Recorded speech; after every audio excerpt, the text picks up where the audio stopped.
Hola, què tal? Com esteu? Hola Mariló, hola Manel. Hola, bon dia. Què tal? Molt bé, molt bé. Estem així reunits per a parlar una miqueta dels clubs de lectura de Telfai, els clubs de lectura virtuals vinculats al programa de Canal 33, El retorn de les lluernes. Tots nosaltres som moderadors d'un dels clubs de lectura, ara en parlarem i direm de quin llibre ens ocupem o ens hem ocupat cadascú de nosaltres, i xerrarem una miqueta sobre la dinàmica d'estos clubs per a que la gent s'apunte, perquè encara queden 4 clubs que han de començar i està sent una experiència superenriquidora per a tots els usuaris que ja s'han apuntat, tant per als clubs que ja han acabat com els que encara estan en marxa i els que estan per vindre. No? Jo soc Irene Rodrigo i he moderat el primer club que va estar dedicat a Coconut, una novel·la d'una autora sud-africana que s'anomena Kopano Madwa. Este club ja ha acabat, ara contaré una miqueta com va ser l'experiència, però abans sí que m'agradaria presentar-vos a vosaltres per a que la gent sàpiga qui sou, encara que molta gent ja ho sabrà. Manel Baixauli, que és escriptor i moderarà el club d'una novel·la seua, d'Ignot, que està publicada per Edicions del Periscopi. Hola, Manel. I després està Mariló Álvaro. Bueno, si ens xafem no passa res, que això com és un Zoom i podem anar en retard, el meu wifi de casa, de fet, normalment va en retard, o sigui que si ens xafem no passa res. I després així tenim a Mariló Álvarez, hola. Hola, què tal? Ella també és escriptora, és periodista i s'ocuparà d'un club de lectura que comença avui. De fet, estem gravant este Zoom a dia 5 de maig, dijous, i ara Mariló després ens parlarà una miqueta del llibre, que és La mà esquerra de la foscor, d'Úrsula K. Le Guin, i de quines coses té pensades fer a este club de lectura. He de dir que som representació valenciana 100%. Estem colonitzant el nord, no? Totalment. Els 3 valencians del retorn de les lluernes som els que ens hem així conjuminat per a fer este Zoom. Doncs res, conta jo una miqueta com va anar el club de Coconut. Realment el que interessa més jo crec és que després vosaltres conteu com plantegeu els vostres clubs, perquè són els que encara no han començat. Però per a que la gent es faci una idea de com funcionen els clubs de lectura per Telfai, pot ser ja gent que està veient este vídeo que coneix el programa, segurament la majoria, El retorn de les lluernes, que és un programa sobre llibres. Són 8 capítols, cada capítol dura mitja horeta i cada capítol està dedicat a un llibre. Què passa? Que a banda del programa de tele hi ha una sèrie de clubs de lectura virtuals a través d'una aplicació que molts coneixereu, que es titula, com si fos un llibre, que es diu Telfai, que és una espècie de Telegram, una espècie de WhatsApp, no? I ahí estem fent els clubs de lectura. Cada llibre té el seu propi club de lectura. Cada club de lectura comença el dia que s'emet el programa dedicat a aquest llibre en concret i dura un mes, dura 4 setmanes i culmina amb una videotrobada, amb un Zoom com este que estem fent nosaltres, però amb més gent, amb els participants del grup, els que s'hi volen unir.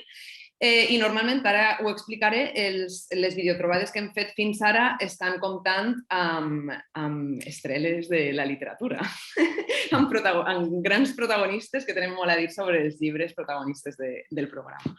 Jo, com dic, vaig moderar el primer club de lectura, que va ser el dedicat a Coconut, de Kopano Madwa, i vos volia contar una miqueta com va ser l'experiència. La veritat és que el club de lectura virtual, des del principi la gent va estar molt activa i molt participativa. Varen comentar no només coses sobre el llibre en si, sobre els personatges, sobre l'argument de la novel·la, sinó que també tractarem temes que estan que formen part de la novel·la, que es tracten a la novel·la i aquests temes donaren per a debatre moltes coses. No? En el cas de Coconut, de Kopano Madwa, per exemple, un dels temes era la dictadura, per dir-ho així, dels cànons de bellesa. No? La protagonista de Coconut és una dona negra, són 2 dones negres, de fet, que han de conviure un poc amb el racisme de la societat, però també amb el seu propi racisme integrat, no? A través de tota la seva vida. I això les porta, sobretot a una d'elles, a tractar de parèixer-se el més possible a una dona blanca. No? Per tant, ahir hi havia molts temes que es podien tractar relacionats amb la dictadura de la bellesa, amb com hauríem de ser les dones per a ser acceptades a la societat, o sigui, com hauríem de ser físicament, no? Quins cànons hauríem de complir, quins requisits de bellesa hauríem de complir, no? I tot això va donar molt per a debatre al club de lectura. També una de les coses que jo destacaria és que a través d'aquest llibre els usuaris del grup han anat compartint altres llibres, altres referències, per exemple, de pel·lícules, de música, de teatre, és a dir, altres referències culturals que els han vingut al cap a partir de la lectura, no? Que jo crec que això és una cosa molt xula perquè quan tu llegeixes una novel·la sola a ta casa, tu tens el teu bagatge cultural i pots anar relacionant aquesta novel·la amb pel·lícules que has vist, amb altres llibres que has llegit, però quan comparteixes aquesta lectura amb més persones, òbviament aquestes persones també poden enriquir-te i poden compartir amb tu les referències culturals que a ells els han vingut al cap. No? Per tant, vam acabar el grup amb mogolló de llibres, amb mogolló de pel·lícules per a veure, amb mogolló d'artistes, amb mogolló de referents, com per exemple, com vos deia, no? Al llibre es parla molt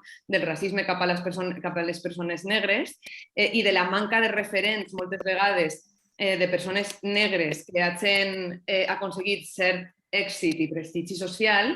Una de les coses que farem va ser una recopilació entre tots de referents negres universals, de persones negres arreu del món que efectivament han aconseguit aquest èxit, no? Tal com l'entenem, o aquest prestigi. No? I per tant, tot això és un bagatge que tots aconseguirem al final de...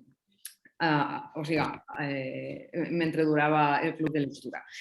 I ja finalment vos volia parlar una miqueta de la videotrobada, que, com vos dic, és l'última activitat, per dir-ho així, que es fa als clubs de lectura del retorn de les Lluernes, que en aquest cas va tindre una protagonista molt especial. O sigui, òbviament, tots els usuaris que venen a la videotrobada són protagonistes perquè ells i elles són les persones que han llegit el llibre al llarg del mes, no?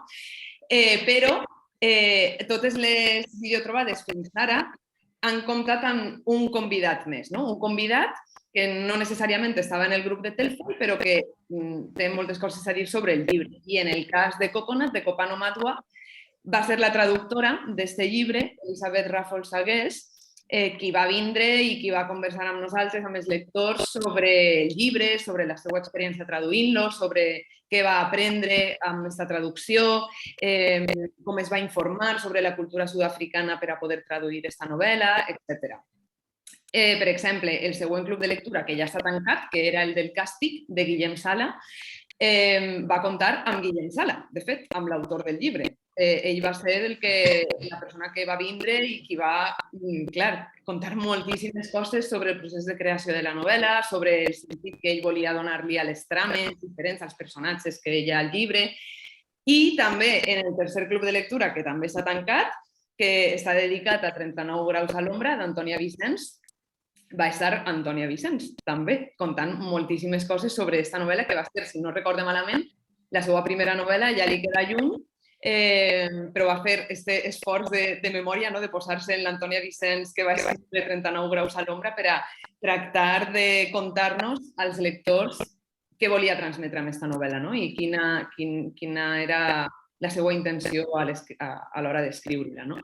Per tant, la veritat és que fins ara tota l'experiència està sent superenriquidora. Ahir, per exemple, a la videotrobada amb Antònia Vicens, una de les usuàries que va assistir a la videotrobada comentava que està aprenent moltíssim, o sigui que ella ha estat en tots els clubs i ja és que estic aprenent tant, perquè és veritat, aprens al llarg del mes a Telfai amb totes les aportacions dels usuaris i aprens també, òbviament, llegint la novel·la i després amb la videotrobada, amb aquests convidats que venen i amb aquesta tertúlia que es genera entre tots ja per a concloure el mes de lectura. I ja està, aquesta és la meva experiència una miqueta i ja he soltat jo així el meu rotllo, que jo m'enrotllo com una persiana i ara vull que parleu vosaltres, en realitat. A veure, Mariló, tu comences avui. amb el teu club de lectura. Jo ja estic preparada, no?, com per a que donen un poc el tret d'eixida al club. He vist ja també el capítol del Retorn de les Lluernes referent a la màscara de la foscor, un poc en exclusiva, la gent encara no l'ha pogut veure, però els moderadors tenim algun avantatge, no? I trobo a més que hi ha temes del capítol que poden donar també molt de suc al club de lectura, no? Perquè, sense fer spoilers, sí que és cert que el llibre parla, i això el capítol es reflecteix molt bé, no?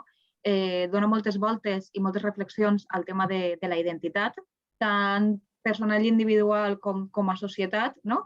I també fa especial força en el tema un poc de les diferències i les similituds que tenim entre les persones i si això realment ens separa o ens uneix, no? Perquè al principi de la novel·la les diferències... Bueno, us explico un poc de què va, no? Perquè jo com l'he llegit molt ja vaig com de carrereta, però per qui no coneguen La mà esquerra de la foscor, de l'Úrsula K. Le Guin, és una novel·la de ciència-ficció que s'emmarca en la seva saga de l'Ecumen, que són com una sèrie de novel·les que té ambientades en un futur no massa llunyà, no? I és com una espècie de... L'Ecumen és com una espècie de lliga de mons que el que fa és que en tots els planetes on la civilització és humanoide, podríem dir, no?, intentar un poc que s'ajunten per a compartir coneixements. No és un govern, sinó una organització que es dedica precisament a això, no? Compartir coneixements entre els éssers humans. Quan algun dels planetes desenvolupa una tecnologia nova, la comparteix amb els altres, no? Perquè tots vagin progressant. Aleshores, el protagonista de la història, o un dels protagonistes, perquè això és un tema que també debatrem, si hi ha un protagonista o dos a la novel·la, no? És el Henry I, que és un enviat de la Terra i de l'Ecumen per al planeta Hivern, on intentarà fer que els seus habitants s'unisquen a aquesta lliga de mons. Clar, la peculiaritat d'aquest planeta, per un costat, és com la climatologia, perquè no es diu hivern per no res, no? És un planeta on és habitual que la temperatura siga 20 graus sota zero, no? I la gent ho troba com que fa frescoreta. Vull dir, cosa que d'entrada li costa molt adaptar-se perquè es passa 2 anys congelat, no? Intentant convèncer-los de que s'unisquen a la lliga. I a banda, el que més li crida l'atenció és que els pobladors d'aquell planeta no són ni homes ni dones. És a dir, són éssers humans, però totalment asexuats d'una bona part del mes, i durant uns dies concrets del mes entren com si fossin cel, que allà en diuen Kemer, i aleshores a poc es converteixen en dones o en homes. Però tu pots ser un mes una dona i el mes següent un home, i quedar-te embarassat un mes i després tornar a ser un home, no? I ser pare de fills i mare de fills al mateix temps, no? Aleshores, és una cosa que a ell li costa molt entendre i sobretot té molts problemes a l'hora de relacionar-se amb aquests personatges, perquè té com uns codis molt clars establerts. Penseu que l'obra es va escriure als anys 60, no? Que la societat encara era més rígida en tema de rols de gènere. Aleshores, ell té molt clar com es dirigeix a les dones, com es relaciona amb elles, i molt clar com es relaciona amb els homes. Però com et relaciones amb algú que no és ni un home ni una dona, no? Que ara pot ser, ens pot vendre al cap les persones no binàries, no? I aquest trencament amb els rols de gènere, doncs la Le Guin, això ja ho va anticipar una mica, i una part central de la novel·la precisament és això, i mostrar com els rols de gènere marquen i defineixen moltíssim com ens comportem en la nostra societat, no? I ella parla de com ens vestim, a què ens dediquem, si tenim cura dels fills o no tenim cura, no? I clar, com es trencaria això si no hi hagués ni homes ni dones, sinó que tots fórem literalment iguals, perquè no vas a legislar en contra de les dones si tu el mes que ve pots ser una dona, no? O en contra dels homes si el mes que ve pots ser un home. Aleshores, trobo que això és un tema que pot donar per amor al club de lectura, que també s'aborda al programa, i també em va resultar molt curiós que al programa es parlava també de les persones intersex, no? Que dins del col·lectiu LGTBI potser són de les que més amagades estan, per dir-ho d'alguna manera, no? I menys visibilitat se'ls dona, i crec que també és interessant tractar el tema i investigar un poc què passa amb aquestes persones, com es tracten en la societat, si tenen facilitat per a que se'ls accepte tal com són, sense intentar definir-les d'una manera o altra, no? El tema de les etiquetes també és molt important a la màscara de la foscor. I després, com comentaves, al final del club de lectura tindrem una trobada amb tots els usuaris del club, i en aquest cas, clar, com a l'Úrsula K. Le Guin no la podem tindre, comptem amb la següent opció millor, que és la Blanca Busquets, la traductora al català, no només de la màscara de la foscor, sinó de tota la seva obra en català, i la veritat és que ha tingut una feinada important, perquè la Le Guin el que fa molt bé és inventar-se termes propis per a definir tecnologies i realitats que ha construït ella mateixa, I clar, traduir aquests conceptes, que de vegades són xocs de paraules en anglès al català, no acaba de ser fàcil, no? I la Blanca la veritat és que ha fet una feina espectacular traduint tota la saga de l'Aleguin i veurem què és el que més li ha agradat, què li ha costat més fer, no? I rebrà totes les preguntes que li vulgueu fer, perquè a més és una persona encantadora. Que guai, Mariló. Jo la veritat és que, òbviament, jo estic en tots els clubs de lectura i en tinc especials ganes, perquè és el que tu deies, no? Que aquesta novel·la planteja molts temes, també des d'una perspectiva històrica, en el sentit que, com deies, no? És un llibre escrit en els anys 70 i està molt xulo veure com han anat evolucionant certes perspectives pel que fa a les qüestions de gènere i d'identitat de gènere, com han anat evolucionant i com l'autora ja, d'alguna forma, com tu deies, no? Les va predir. Jo crec que donarà per a debatre moltíssim, moltíssim.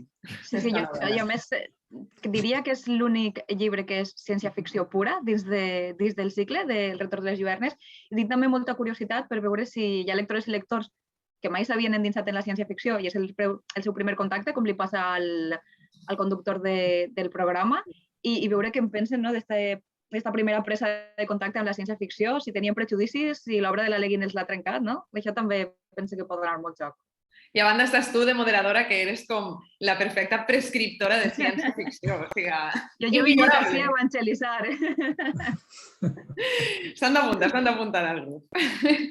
Manel, i tu què? Tu eres el següent, espera, perquè ve Mariló i després vens tu, no? Sí. O sigui, a més, tenia obert per a fer el calendari i l'he tancat, però crec que l'Ignot és la setmana que ve, no? El següent. I a més soc l'únic autor que guia el club de lectura del seu propi llibre.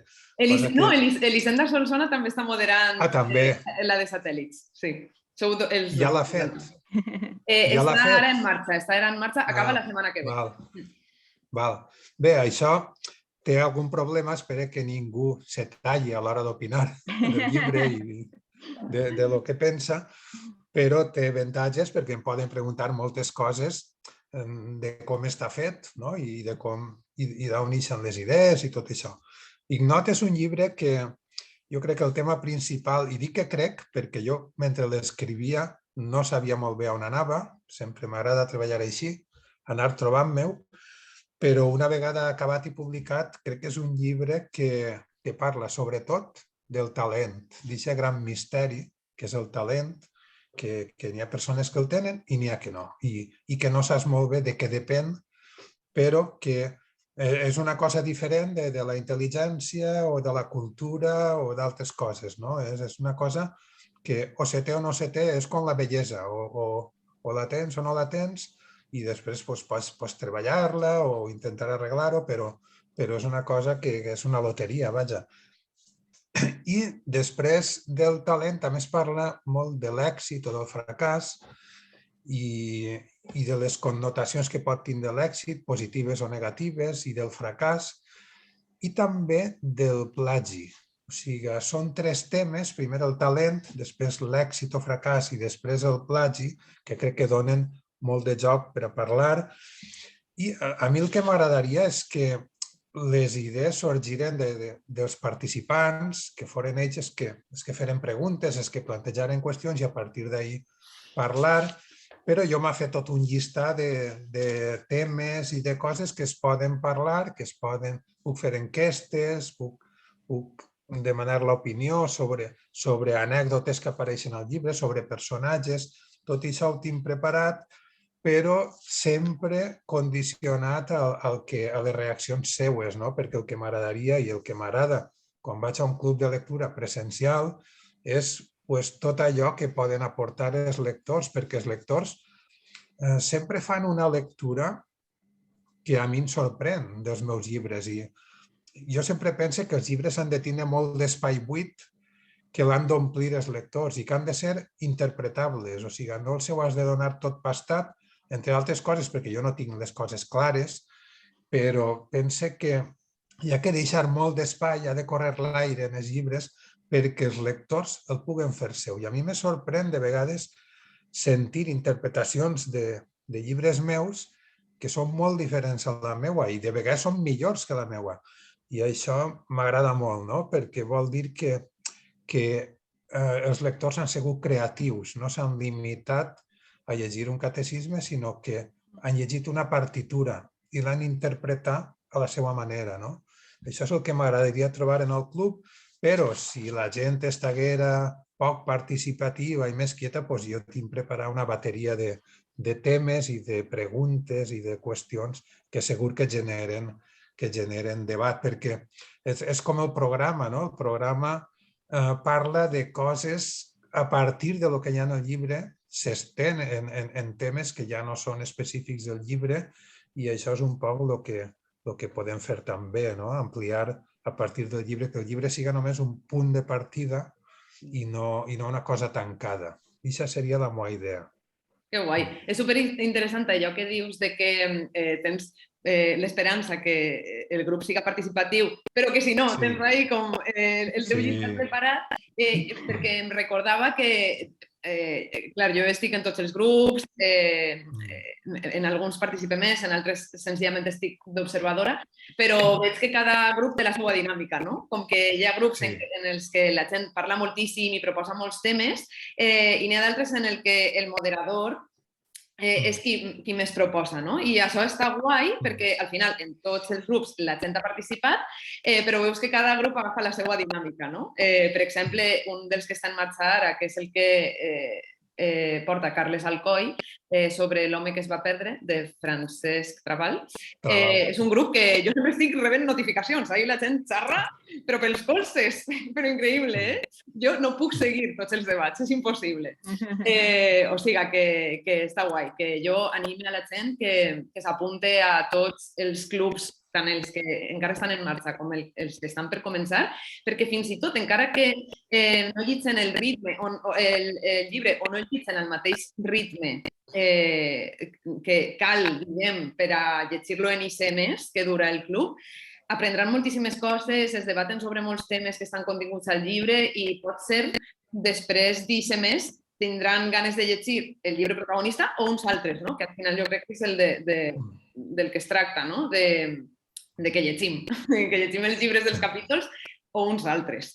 O sigui que recorde les dates per a apuntar-se en els que s'emetrà cada programa i, per tant, comença el club associat al llibre, que són, com dèiem, avui, 5 de maig, La mà esquerra de la foscor d'Úrsula K. Le Guin, moderat per Mariló Álvarez, així present.